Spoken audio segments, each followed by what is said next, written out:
دا فرض لمانځه ته یې نه راباسي، دا تبلیغ چشتي دا چلې ته تلل چشتي دا ماته اسلام کې ورښیي. دا موږ فرض کار دی چې بچ له زنانه ځي فرض ماجد تر څه پاته دي زنانه نور ته راباسي مور نه راباسي. فرض جهاد پاته دي زنانه نه راباسي مور نه راباسي او فخر کوي ناست لوی ځوان سړی مور یې په چلاسته وجه.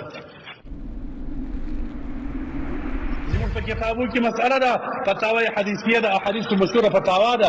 ابن حجر هیثمي باب لیکي وایي زنانه به په بالا چت کې نه اوسئ، که د بالا چت کې اوسول د ګلي خواته به کړکۍ نه ورکوئ.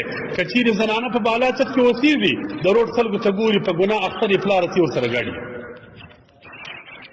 نو ته چې اسکول ته بیا ته چې مدرسې ته بیا په موټر کې د پردي خلکو سره کښېنئ د اسکول څه مې د غونه بد نه کېږي لکه د ښځو د مدرسو سره.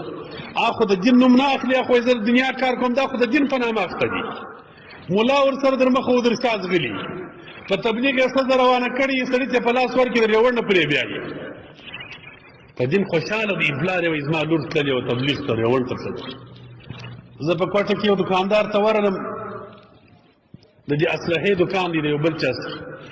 هغه ملګری ورته وایي وایي مور پلار دې څه دي؟ وایي او بس الحمدلله مور مې راوس تللې وه په چله باندې اوس راغله. زور ته مور دې په چله تللې وه؟ وایي او مور مې په چله تللې.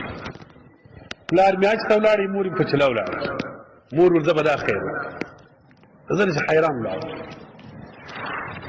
مال ستا مور مسجد ته ځي لمانځه دپاره ولیا نه ځي؟ مال ولې؟ وایي دا ملایان وایي مسجد ته دې نه راځي. مال د جماعت لمونځ سنت موکد یا واجب دی، د جمعې لمونځ فرض دی په جماعت به یې کوي. دا فرض لمانځه ته یې نه راباسي، دا تبلیغ چشتي دا چلې ته تلل چشتي دا ماته اسلام کې ورښیي. دا موږ فرض کار دی چې بچ له زنانه ځي. فرض ماجد تر څه پاته دي زنانه نور ته راباسي مور نه راباسي. فرض جهاد پاته دي زنانه نه راباسي مور نه راباسي او فخر کوي ناست لوی ځوان سړی مور یې په چلاسته وجه. ما ته وایي زموږ ملایانو کې د پېښور د خارجي زموږ ملایانو کې زموږ ملایان دا بد نه ګڼي، هغوی بس دا په چله دي زنانې ځي. پلار یې په حج کې ناست وي مور یې په چله تللې. په دغه خلک فخر کوي. دغه ما درته ویله چې دغه قهر وهلي په قهر ککړ د ملایانو په لباس خلک ورته وایي د عوام خلک خو ساده ښه خلک دي. زه عوام نه ملامتوم، هغه غریبان وایي او په دې نه ملامتوم. هغوی دا ملا راته وایي دا د ثواب کار، خو په دې دې به ملامتوم چې عجز صاحب دا لږ عقل به ځای ته راولي. زنانه بس الله بلاکیب زنانې ته حقوق ورکړي دي، هغه حقونه یې ورپوره کړي.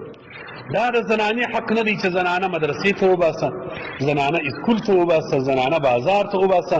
که ته دغه اعمال ورسره کوې دا اور ځان تم پیدا کوې، دا د دوزخ اور خپلې زنانې تم برابروې. دا دواړه د دوزخ د اور دپاره سموې. تم په دې ګناه ورشریک یې هغه هم شریک.